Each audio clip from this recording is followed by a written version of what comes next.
Do do do do. Can you more hair care? Do do do do do do do.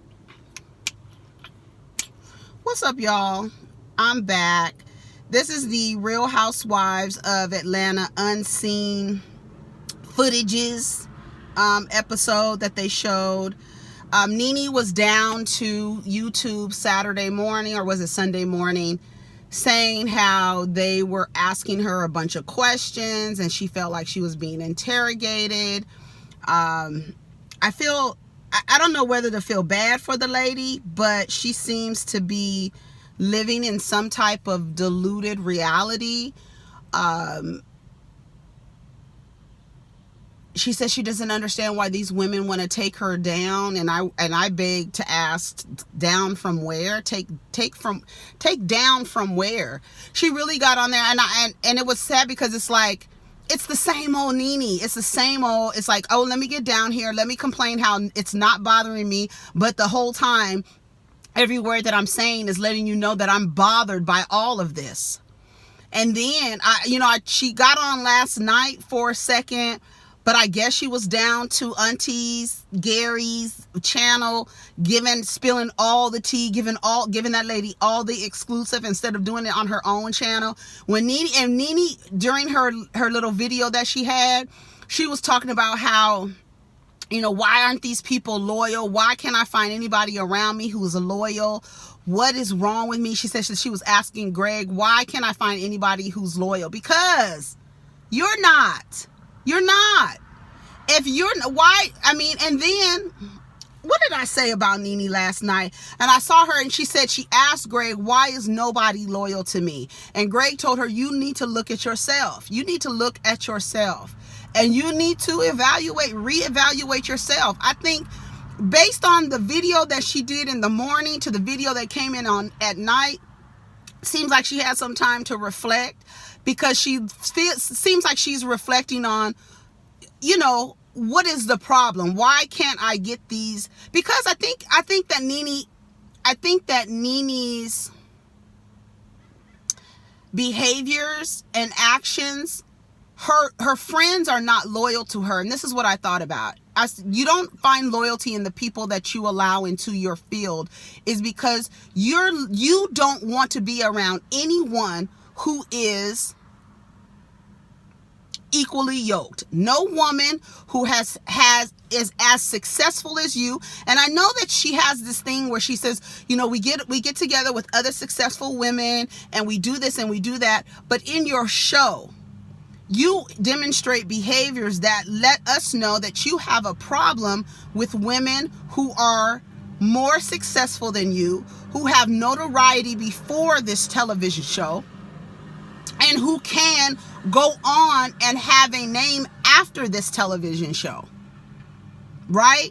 And I think and so what you do, Nene, is you go find people who are beneath you. Sorry, I'm just going to say it. Who are beneath you, who are going to placate to your every whim, who's going to kiss your ass.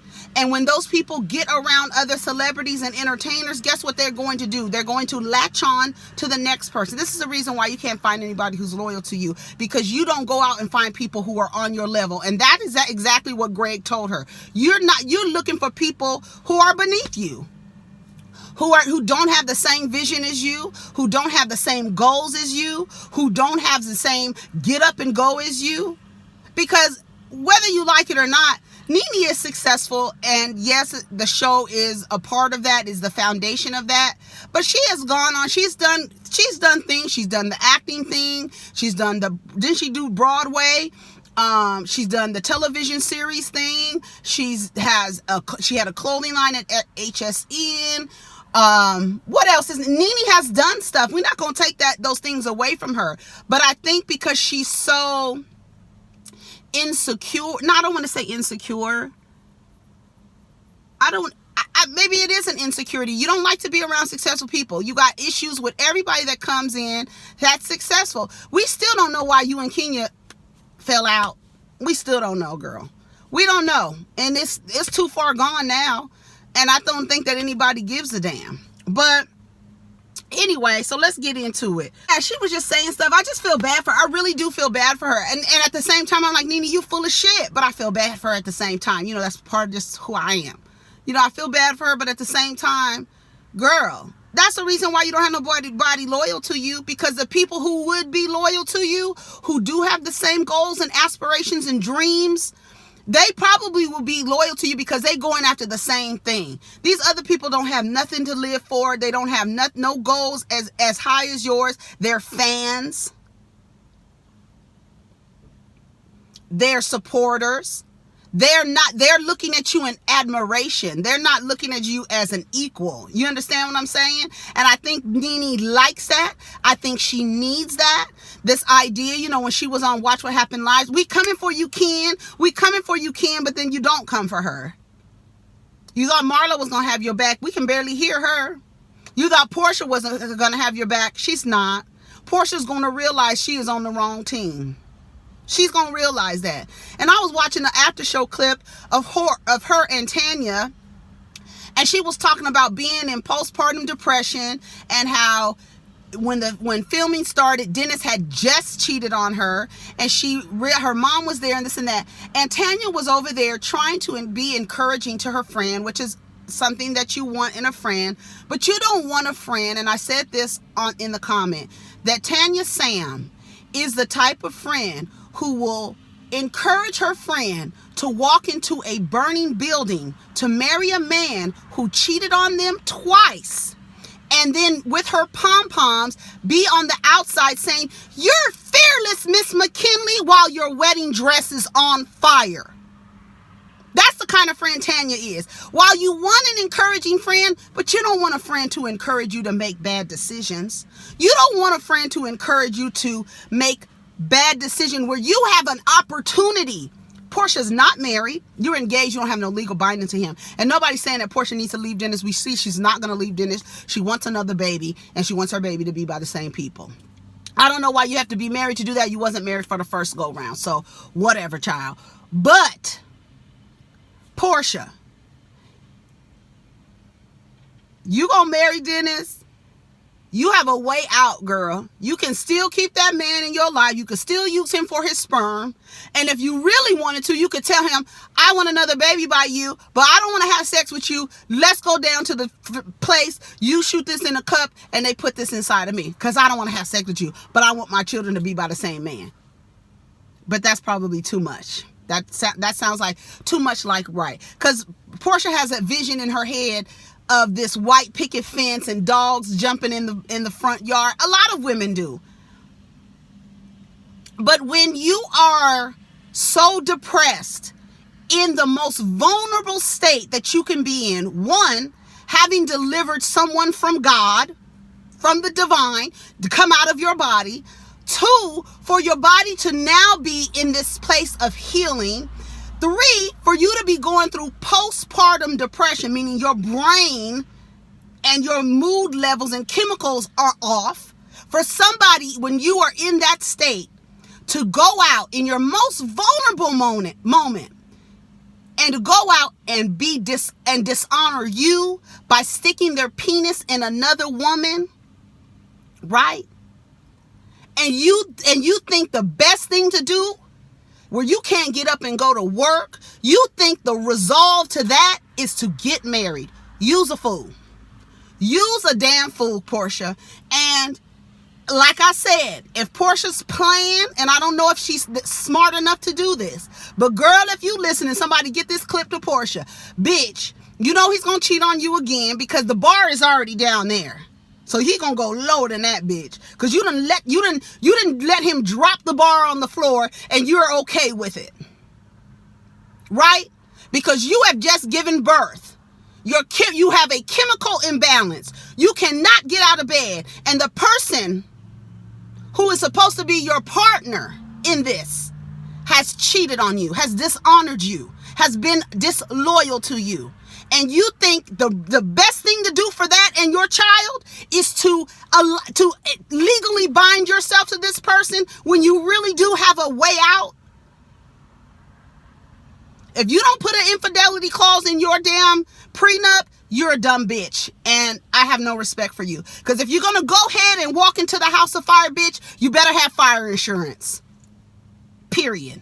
That's all I got to say about Porsha. Because I was really trying my best, like Kenya, trying my best to like Porsha this season. But Porsha waited to the last episode to be a damn fool. I mean, she was a damn fool for Dennis the whole time, but then you jumped on Nene's team like a damn fool. You a damn fool. And I saw her this morning on that after show, and Tanya was like, oh my gosh, she was so fearless. She was so fearless. And she was this, and she was that, and she was so fearless. Girl, you're a mess. Tanya is a mess. Tanya is a mess. Tanya is a mess. She might be jovial, chipper, cheery, and all that. Cheery smurf. But bitch, if you are the type of friend that's encouraging your friend to align yourself with a man that treated you like that in your most vulnerable moment, you're not a good friend. I don't care what you'll say. You're not a good friend, okay? Porsha's sister told her she was a cheap date. She let us know that she had been given we already knew that Dennis and Porsha had been screwing. You're not fooling nobody. You're not fooling anybody, Porsha. You're not. The only fool in this is you. Really, truly it is. We saw some cookie lady footage with Kenya and her. They were kikiing. They looked like they were cool as hell. We saw Mark in there. We didn't see Mark we saw him being awkward. I think Mark has some kind of social anxiety. I don't think that he's a social person like Kenya. Kenya's very much airy. You know what I'm saying? Just girl and flying through and fluttering through. Mark is not that. And I think that was part of the reason why he was punishing her all season. But we got a glimpse of him and her talking on the phone. Him asking her that, when are we going to celebrate the birthday? And she was like, we did celebrate your birthday. He was like, no, I got my cake. I'm just going to have my cake, like trying to make her feel bad about something. And she was like, well, what are you talking about? Because girl, this man is standing right next to the car picking up trash. Girl, we saw that.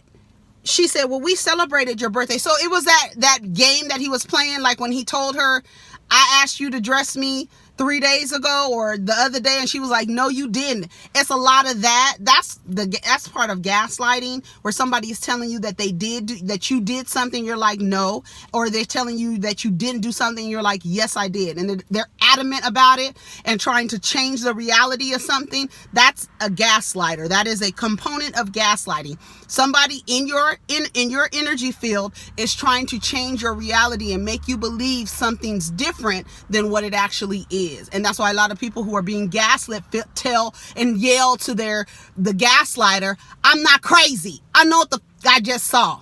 You're not going to make me think of something else. That's what Mark is doing to Kenya. Good luck with that, girl, because you a damn fool. You another fool, but whatever. We saw Kenya apologize to Tanya. Tanya didn't accept the apology for calling her a cunt. And she said, she's like, I've never been called that before. I think we saw that clip. I feel like we saw that clip before, but she was like, I've never been called that before. And Kenya goes, really? You've never been called out of your name before? Bitch, you're 40-something years old. You have never been called out of your name before? Never. I've never been called that. Tanya. I don't know.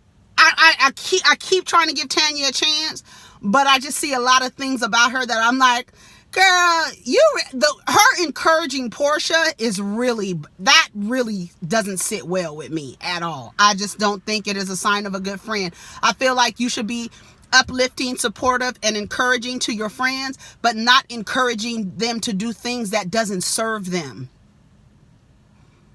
And we saw Porsha crying, saying that she got an IUD, but Dennis wants a little boy.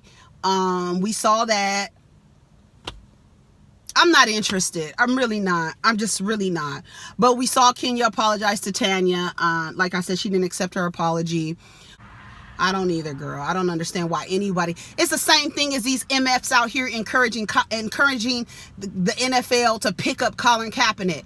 As you can see, the structure of the NFL is just like slavery, where you have a owner, You have the slaves who get money. You have the overseer who is the quarterback, and you have the other plantation owner on the other end looking down on their slaves while they run that ball, while they run a pig up and down the field. And you want somebody to go back into that because he's a good quarterback? That's not that. Everything that's happened to him, at the end of it, going back to something like that might not be the best choice for him. Yes, you want that man to make money. Yes, you want that. But why would you encourage somebody to go back into a relationship with somebody and it was abusive? The same thing. I'll be looking at people, why won't y'all let Colin Kaepernick play? Why do you want him to play? And at the end of the day, he is an overseer. I look at all quarterbacks as overseers. Because all of the people who actually, if you notice, most of the overseers are white. And the people who get hurt in CTE, what do they look like? Okay. So when I say that the NFL is structured like slavery, I mean it. I absolutely mean it. Absolutely. I'm just looking at my timeline, and Jamel Hill was talking about Colin Kaepernick and the NFL. I don't know why anybody would encourage anything for that relationship at all. I'm not with that shit at all. I didn't know that Dennis had a tattoo of a hot dog on the back of his neck, in addition to the NBA roster on his back too. We forgot about that. I think that was it. Oh, Yvonne. So they all met with Yvonne. Everybody. Even Kenya was there after Toronto. Tanya, Porsha. Porsha looked cute. She had on like a little black tank top and some black pants and a little knot on the top. She looked cute. They were at Candy's house, and it was the first time, I guess, Porsha had been to Candy's house since the incident, since that allegation. I'm surprised she let you in her house. But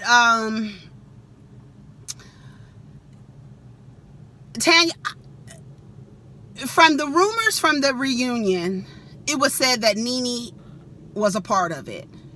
Tanya, that Nene said that she sent Cynthia transcripts of the conversation that Tanya said she had with her, and of Cynthia talking mess. If she was talking so much mess, I don't know. There's something about that story. It's missing a puzzle piece. That's why. And if you know what it is, or if you can explain to me, because to me, I feel like there's a puzzle piece missing because I don't understand. Did you record Cynthia? Did you share it with Nene? Did you record or audio, whatever it was, whether it was you hit your phone or whatever? You're saying it doesn't exist. You're saying that Nene put you up to it, but Nene's saying it does exist, and she sent Cynthia the transcripts after the reunion. So because it doesn't make sense to me, because I feel like there's a piece missing. Somebody is not being forthright. And at this point, after the reunion, I think we've ran that into the ground so badly that it's not even, it doesn't even make sense. And doesn't make sense how she was explaining it. Didn't make sense. Kenya was rolling her eyes. Candy was like, wait, it doesn't make sense. The reason why I think they were meeting with her is because if we're going to be in this group of girls, whether we get along or not, there is a code. We let each other know when we're mic'd. We do not talk about things on camera that we talked off camera. Those things, right? They have that unwritten code of conduct that they have, right? That's why Eva last year, and I didn't watch it, but I heard that Eva was mad because she didn't want Nene to talk about her house or something like that, but she was mic'd, and she didn't know that she was mic'd. That's you're not following our rules, right? So if we're gonna have this girl around us who's recording bitches, we can't trust you, ho. We can't trust you at all, because you so thirsty, and Nene threw her under the bus again on Saturday. What was it, Saturday or Sunday? Nene, go watch. Nene got a video on her YouTube channel.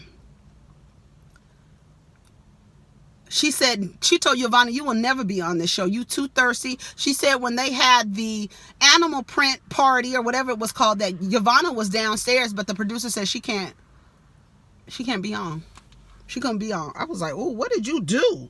Girl, what did you do? Anyway, Yvonne's makeup was a mess. And that was pretty much it. I don't think, what else did we see? Anything else? Let me see. I felt bad for Nene. I really did. When she was down to the YouTube talking mess, I was like, girl. Nene just said she doesn't know why she needs to discuss Wendy on a public platform. They were asking her about Wendy on, and she said she felt like she didn't need to discuss Wendy. She felt like she didn't need to discuss Wendy, that it's irrelevant. Nene said her friendship with Wendy isn't strategic. And it's not relevant. She felt like questions at the reunion that were related to Wendy Williams were inappropriate. And she said she didn't know that everybody was going to wear white. She was told that 2 people are wearing white, and so you would probably want to reconsider what you're wearing. But when she showed up, everybody was wearing white, even Tanya, girl. So I would like to know who told Nene that. I'm sure it was a producer, but who told her that, and why didn't Porsha tell her, girl, are you wearing white too? She didn't give her a heads up. Anyways, y'all, that's my time. That's all I got to talk about.